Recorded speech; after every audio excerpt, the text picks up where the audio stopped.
The final defender, Danny Rand, aka the Iron Fist, finally debuts on screen just in time before the release of the MCU Netflix crossover team-up show, The Defenders. This review is really late for sure, and I was hesitant to actually make a review on this show this late in the game. But screw it, I'm late for everything. Now just another heads up, this is a spoiler review, meaning I'm going to give away major plot points, death scenes, and such.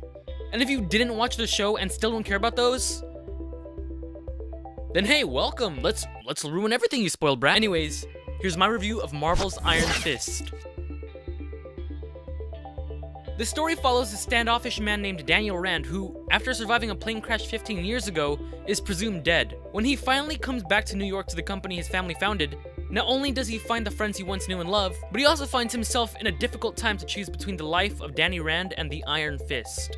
Going into the show, my expectations were way low. And by low, I mean like underworld low, like seriously, how are you comparable to Fantastic? And to my surprise, or not really, it wasn't as bad as many people made it out to be. The star of the show, Finn Jones, plays the main character Danny Rand decently. Most of his acting was pretty good, but some of his delivery seemed a little off. Here's what I mean. So Rand is supposed to be somewhat disconnected from the society today because, you know, society 15 years ago, the time when he disappeared, is just not the same as it is today. Half of the time, Rand comes off as more arrogant or egocentric than naive. And I'm the Iron Fist. I don't know, I felt that some stylistic choices on his part did not mirror what the script intended. No disrespect to Jones, that's not to say he was entirely terrible. The ones with the expressions of anxiety, the feeling of being outcast from the modern world, and even the powerful, palpable lashes of rage and anger. And there were some scenes that just didn't, namely several dialogue deliveries. I mean, acting is tough, and you gotta give him credit for the job. No one intentionally wants to make a bad film. Hands down though, my favorite performances were Jessica Henwick as Colleen Wing, and Tom Pelphrey as Ward Meacham. Henwick was amazing here. She had probably the most memorable fight scenes. From her badass karate moves to her infectious charisma, she was phenomenal. And I've heard there's a live-action Mulan movie planned to be released next year in 2018. If y'all are still looking for actresses, yeah, girl's right here, fam. Pelphrey, as stated earlier, too was astonishing. You could feel the agonizing pain and suffering, the abuse he went through whenever he had anxiety attacks, or when he was dealing with his heroin addiction problem. This actor was able to show both sides of the same coin, the evil within through backstabbing Rand, to literally stabbing his own dad's stomach, and the goodness of humanity through feeling sympathy for Rand towards the end of the season. The other actors, Jessica Stroup and David Wenham, were pretty good. Seeing Joy Meacham's mind just deteriorate as time went on was just jaw-dropping, and so scary at times that she was more of a menace than her father was. And Stroop's ability to illustrate her range of emotions from this innocent lady to a cold-hearted beast was remarkable. The way Wenham chose to portray Harold was interesting, as it reminded me a lot of Willem Dafoe's iteration of the Green Goblin. Both of them talked to themselves a bunch, had perfect evil smiles, and were both killed by their own creations. Oh yeah, and it was cool to see Claire Temple back again. She's like the bootleg Nick Fury or something. Unite the Seven. That's the wrong universe, you blind bastard! Unite the Four. On top of that, the visual effects were great, especially the design of the actual glowing Iron Fist. I wasn't too sure prior to the trailer's release how a flaming fist would work for a television show, but this sort of internal flow of chi idea was an excellent design. There's this one scene where Iron Fist like somersaults over a table and ground pounds the floor, causing an earth-shaking shockwave.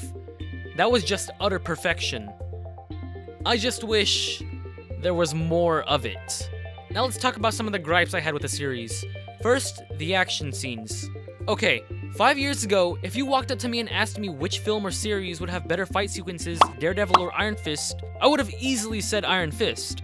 As one should, because Iron Fist literally lives and breathes martial arts. Granted, you could argue Daredevil does too, but looking at them both, it's no doubtably Iron Fist who should have had better fight scenes. And my god, is it such the other way around. This show is filled with slow-paced action and fast cuts that really pale in comparison to Daredevil's fantastic stunt work. And I know that I'm supposed to review Iron Fist on its own merits, but I just can't help acknowledging the fact that they made a blind dude a better, more agile fighter than a master martial artist living in a temple for 15 years. No, seriously, when I was watching the first fight scene with my brother, he turned to me and said, "Hey yo man, this fight scene hella limp though. I just wish they'd given us more with this guy." But it did have a really cool theme song whenever his fist lit up. You know, that ancient Kunlun theme. The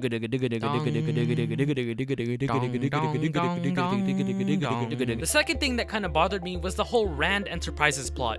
The show spends an awful lot of time going into the company Danny Rand's parents originally owned, and it's just not as interesting as they want it to appear. What I'm getting at is that they barely gave us Iron Fist, and more Danny Rand in such a way that made the show feel like it dragged on at some parts. On top of that, with so much focus on Danny Rand's relationship with the original company, the side characters, Colleen, Ward, and Joy, get more development than he himself got. We saw Colleen finally accept people into her life after years of living in the refuse of others. We saw Ward transform from the dick to sort of nice guy, and we saw Joy turn from the sort of nice guy to a dick. This all happened while Danny Rand went from trying to prove that he's both Danny Rand and the Iron Fist to trying to prove that he's both Danny Rand and the Iron Fist. I'm just saying, if your titular character is more uninteresting than your smaller characters, something isn't right. This isn't all Finn Jones's fault. The writing behind the character is very weak. I mean, you could be as interesting as a potato with bad writing. If it were a minor character who didn't show up prominently in the show, then the weaknesses in character development can be somewhat forgiven. But if it's your main character, your superhero that bears the same name of the show's title,